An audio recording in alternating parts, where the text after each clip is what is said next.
श्रीलक्ष्मीवल्लभारम्भां विकनो मुनिमध्यमाम् अस्मदाचार्यपर्यन्तां वन्दे गुरुपरम्परां वागर्धाविव सम्प्रोक्तौ वागर्धप्रतिपत्तयेत् जगतः पितरौ वन्दे पार्वती परमेश्वरौ।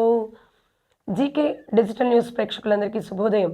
ఈరోజు కాలగమనం కార్యక్రమంలో కాలగమనాన్ని తెలుసుకుందాం. శ్రీ క్రోధినామ సంవత్సరం, దక్షిణాయనం, హేమంత ఋతువు, పుష్యమాసం, శుక్లపక్షం, సోమవారం, తిథి సప్తమి, సాయంత్రం 6:24 వరకు, నక్షత్రం ఉత్తరాభాద్ర నక్షత్రం, రాత్రి 7:05 వరకు, వర్జం 6:27 నుండి 7:58 వరకు, దుర్ముహూర్తం మధ్యాహ్నం 12:43 నుండి 1:28 వరకు, మరలా తిరిగి దుర్ముహూర్తం మధ్యాహ్నం 2:57 నుండి 3:42 వరకు. ఈరోజు శుభ సమయం ఉదయం 9:40 నుండి 10:15 వరకు, మరలా తిరిగి శుభ సమయం సాయంత్రం 3:40 నుండి 4:15 వరకు కొనసాగుతుంది. అలాగే ఈరోజు నక్షత్రం ఉత్తరాభాద్ర నక్షత్రం.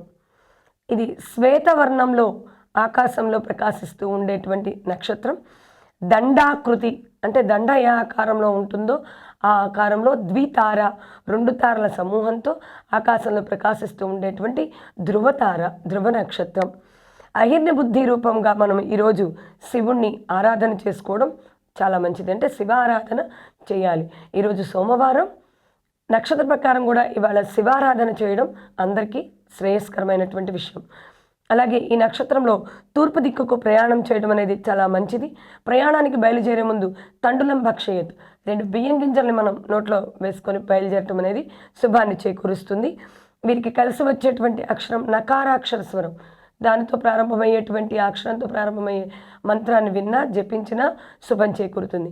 వీరికి కలిసి వచ్చేటువంటి వృక్షం మంద వృక్షం, అంటే నువ్వుల చెట్టు. నువ్వుల చెట్టుని ఎక్కడైనా నాటడం లేదా నువ్వులని చల్లడం, అది చేయడం వల్ల శుభం చేకూరుతుంది. కనుక ఈరోజు శివుని అహిర్ని బుద్ధి రూపంగాను, అలాగే సోమవారం శివునికి చాలా ప్రీతిపాత్రమైన రోజే కనుక శివ ఆరాధన చేసుకొని సకల శుభాల్ని పొందుదాం. శుభం భూయాత్.